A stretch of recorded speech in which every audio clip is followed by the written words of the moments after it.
You've tuned into The Mountain Gardener with your host, Ken Lane. Gardening can be challenging, but with these simple insider tips, you'll reap huge rewards. Now, let's tune into today's Mountain Gardener with Ken and Lisa. And we are back with Lisa Watters Lain in the studio. She comes each week with your garden questions. Just what are people talking about? Wow, you got a natural glow about you today. That looks good.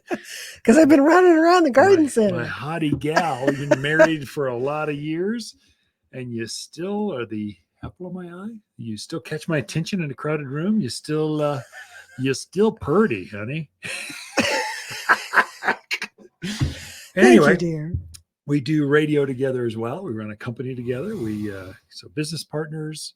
So anyway, Lisa comes and helps me just field questions. So welcome to the studio, Lisa. Thank you.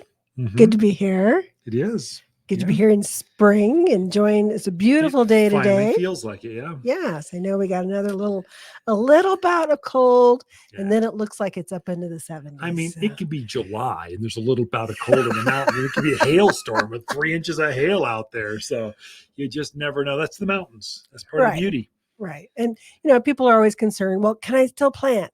Well, yeah, we know it's going to get cold. Yeah, don't throw your tomatoes outside. But, yes, of course you can still plant. It's a wonderful time to plant. The plants we have in the garden, all the fruit trees and the shade trees and the evergreens and the lilacs and the forsythia and the rhododendrons and the azaleas we don't bring those things in at night. They stay out there exposed to the cold. We're trying to acclimate them, that's what we call it. Toughen them or up. Get them used to our climate.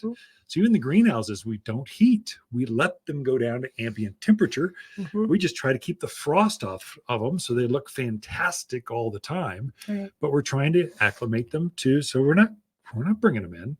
I mean, a summer plant, if you're like tomatoes, if you're planting zinnias right now, first of all, we don't have zinnias because it's too cold for them. Right. But we do have pansies and all the other spring things. Now is the time to plant those. So you plant them seasonally correct. Right. Definitely.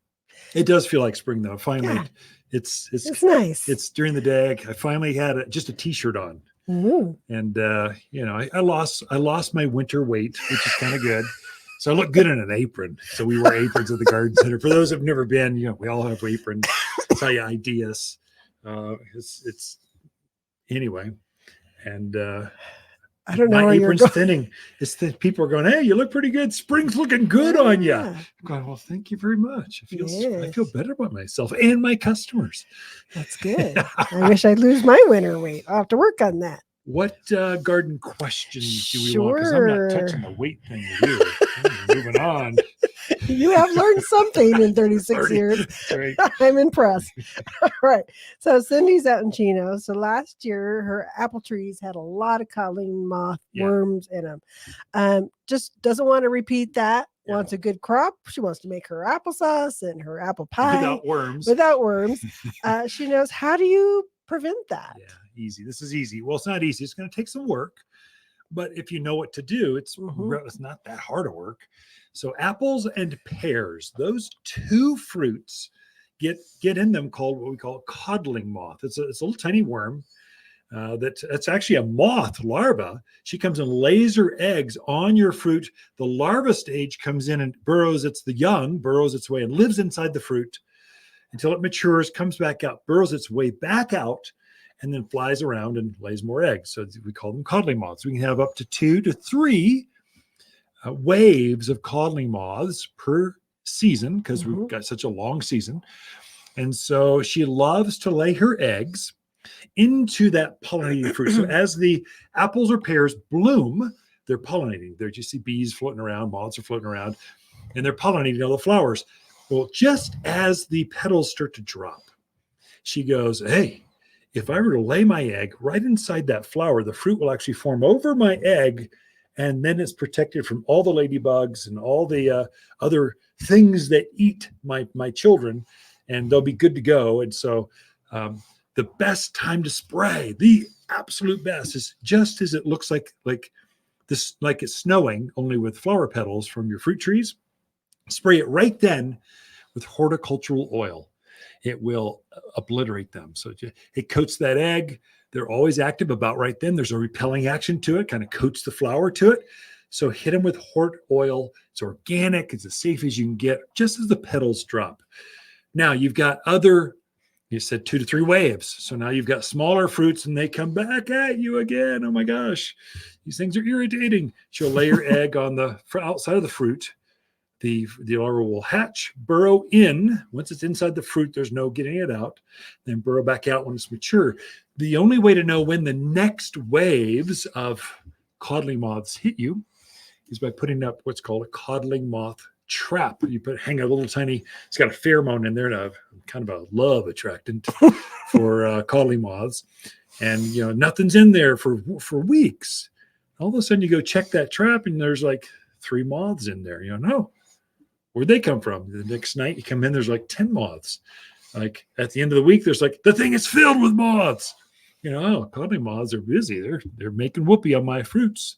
And they're going to be filled with worms if I don't do something. So that's your cue. Now, the Google machine says, codling moths, just hang one, solves all your problems. That is a total lie.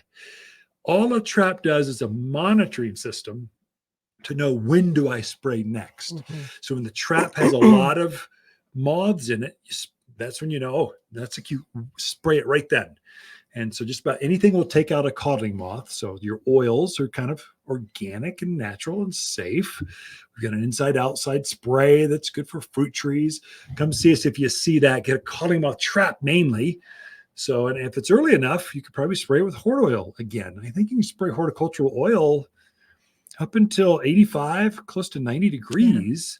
And then it gets too hot for it. So there's a temperature cutoff that does that. But come see us. We can help you grow worm-free or relatively. You only have a few worms. Something gross. I did bite into an apple once.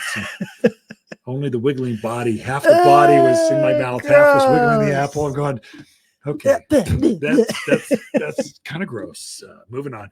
Use a knife. All right. Our next question is from Lauren. She says, I love the idea of using natural predators to get rid of aphids and other bad insects. Sure.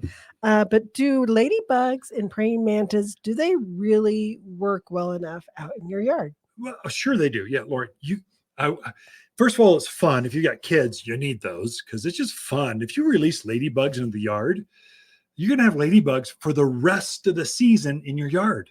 You might, release 500 ladybugs, but every ladybug your kids spot in the yard from that point for the rest of the year, you get credit for. Whether they flew in naturally from 100 miles away or right next door, or you released them, you get credit. I mean, that's just a win. That's like, if you got grandchildren coming to visit, get ladybugs. It's awesome. It's fun to let them crawl around and just release them. But they are winged. They do fly away. So that's a negative. So generally what we say is we have ladybugs, we have like praying mantis now, we have the red wigglers, we've got all the beneficial insects you'd want to release into your yard.